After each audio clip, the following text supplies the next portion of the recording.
आज 23 डिसेम्बर सोमवार चलतु जाणीन आज दिन सबकि टॉप न्यूज अपडेट देश विदेश आरंभ कर ओडिशार समस्त गुरुत्वपूर्ण खबर जापर आज भिडियो न्यूज देखा पूर्व आपण मान अनुरोध न्यूज गोटे लाइक कर चैनल को सब्सक्राइब कर दिंतु चलतु नजर पकड़ आज प्रथम खबर पर आज प्रथम खबर थर ओडिशा 6 जिला को घन कुड़ी चेतावनी बेस 2 दिन लगाण वर्षा पर आज किसी स्थान में पाग स्वाभाविक देखा मिली लघुचाप प्रभाव में सारा राज्य में वर्षा लगी रही बेले आज वर्षा कमिया नहीं पूर्वानुमान करिपाग विभाग एसत राज्यर शीतर प्रकोप बढ़ राज्य में शीत बढ़ा सहित चारिड़े घन कुड़ी आच्छादित हो आगामी 24 घंटा 6 जिला को येलो वार्निंग जारी करिपाग विभाग कोरापुट कंधमाल रायगड़ा कलाहांडी केन्दुझर और सुंदरगढ़ को चेतावनी देती पाणीपाग विभाग एसत तापमात्रा प्राय 2 ରୁ 4 डिग्री खसी बोली सूचना मिली। परवर्ती खबर नुआ वर्ष श्रीमंदिर में धाड़ी जाई महाप्रभु को दर्शन कर श्रद्धालु नुआ वर्ष श्रीमंदिर में धाड़ी दर्शन व्यवस्था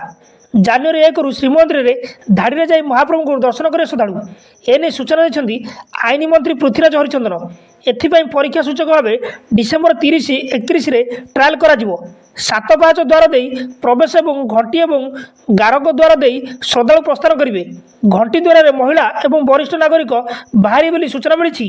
परवर्ती खबर चाषी को पर्याप्त परिमाण में क्षयक्षति प्रदान कर राजस्व मंत्री अदिनिया वर्षा होता क्षयक्षतिर आकलन हम एने राजस्व मंत्री सुरेश पूजारी सूचना देते शनिवार जाए वर्षा लगी रही फल क्षयक्षति आकलन हो पारे ना मंत्री विभूति जेना को एने दायित्व देती मंत्री विभूति जेना से अंचल अच्छा समस्त जिलापाल तथा आरसीडी को तदारख दायित्व देती क्षयक्षति आकलन उदारत करने कहुई या चाषी को पर्याप्त परिमाण क्षयक्षति प्रदान कर सुरेश पूजारी कहते सूचना मिली। परवर्ती खबर डिसेम्बर 31 सुधा पहुंच जुक्त 2 प्रश्नपत्र जानुरी 2 ରୁ प्राक्टिकल परीक्षा जुक्त 2 परीक्षा जोरदार प्रस्तुति आरंभ होती आसंता 23 तारिख समस्त परीक्षा केन्द्र में प्रश्नपत्र पठाई आरंभ हो मास शेष अर्थात 31 तारिख सुधा समस्त थियोरी और प्राक्टिकल प्रश्नपत्र पहुँचो जानुरी 2 ରୁ 12 तारिख मध्य जुक्त 2 प्राक्टिकल परीक्षा अनुष्ठित हो 23 तारिख प्रश्नपत्र पठाଯିव परीक्षा केन्द्र को उत्तर खाता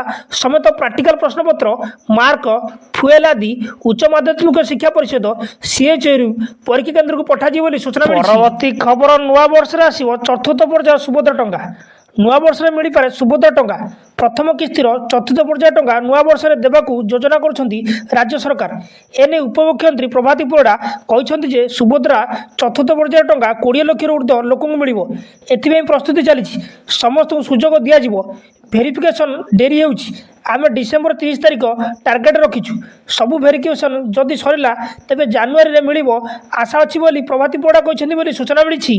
परवर्ती खबर आजिटू कमियो वर्षा 2 दिन लगाण वर्षा आज लगे ब्रेक आज राज्य में कमी वर्षा लगी रहा पाग एने पूर्वानुमान कर आंचलिक पाणीपाग विज्ञान केन्द्र बंगोपसागर स्पष्ट अवगत प्रभाव में शुक्रवार ठारू राज्यर विभिन्न अंचल वर्षा लगी रही शुक्रवार मध्याह्न ठारू शनिवार संध्या पर्यंत राज्यर अधिकांश स्थान में हालुकारु मध्यम धरणर लगाण वर्षा होता बेले स्थान स्थान प्रबल वर्षा होती भुवनेश्वर आंचलिक पाणीपाग केन्द्र निर्देशक डॉक्टर मनोरमा महांती कहवा अनुଯାयी आज राज्यर अधिकांश स्थान में वर्षा परिमाण अनेकांश कमी तेज गंजाम गजपति रायगड़ा कोरापुट मालकानगिरी जिलार 1 ରୁ 2ଟି स्थान में हालुका वर्षा होबार संभावना रही बोली से मत व्यक्त कर सूचना मिली। परवर्ती खबर 2027 डिसेम्बर सुधा सर मेट्रो प्रकल्पर प्रथम पर्याय काम भुवनेश्वर मेट्रो रेल प्रकल्प अग्रगति नहीं समीक्षा कले भुवनेश्वर सांसद अपराजिता षडंगी बर्तमान सुधा यह केते आगे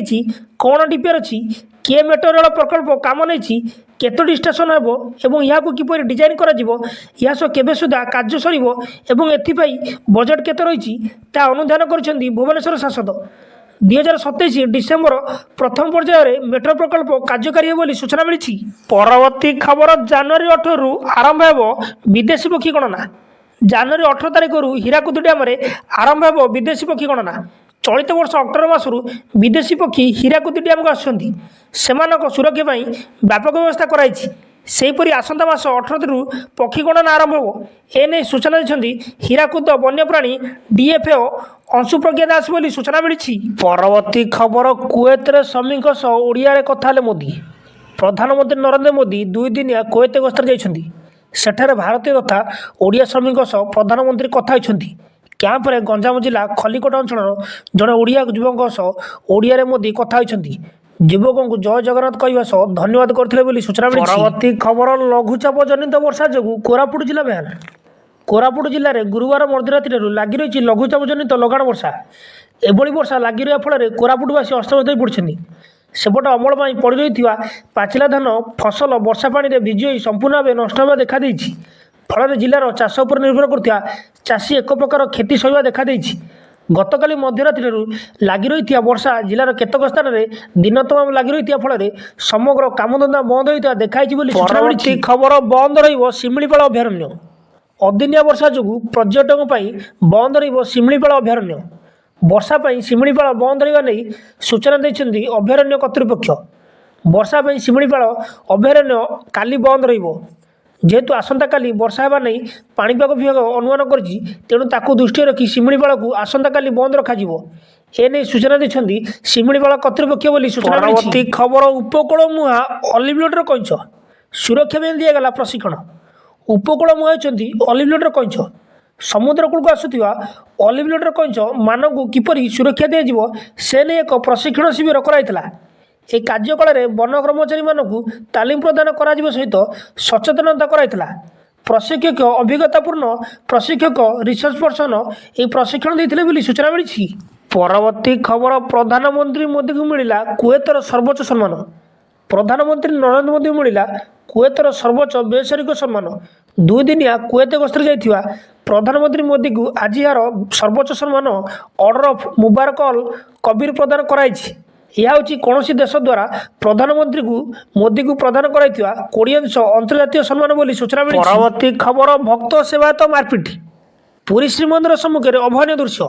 ସିଂହଦ୍ୱାର ସମ୍ମୁଖ ବ୍ୟାରିକେଡରେ ଭକ୍ତ ସେବାୟତ ଧସ୍ତାଧସ୍ତି। ପୁଲିସ ସମ୍ମୁଖରେ ଏଭଳି ଘଟଣା ଘଟିଥିବା ଜଣାପଡ଼ିଛି। ଶ୍ରୀମନ୍ଦିର ଦର୍ଶନ ସମୟରେ ସିଂହଦ୍ୱାର ସମ୍ମୁଖରେ ଏହି ଘଟଣା ଘଟିଥିଲା। ବ୍ୟାରିକେଡରେ ଭକ୍ତ ସେବାୟତ ଠେଲାପେଲା କାରଣରୁ ଏହି ଘଟଣା ଘଟିଥିଲା ବୋଲି ସୂଚନା ମିଳିଛି। ନ୍ୟୁଜ୍ଟି ଏଇଠି ସମାପ୍ତ ହୋଇଛି। ନ୍ୟୁଜ୍ଟି ଭଲ ଲାଗିଥିଲେ ଆପଣମାନଙ୍କ ଅନୁରୋଧ ନ୍ୟୁଜ୍ ଗୋଟେ ଲାଇକ୍ କରି ଚ୍ୟାନେଲକୁ ସବସ୍କ୍ରାଇବ୍ କରିଦିଅନ୍ତୁ।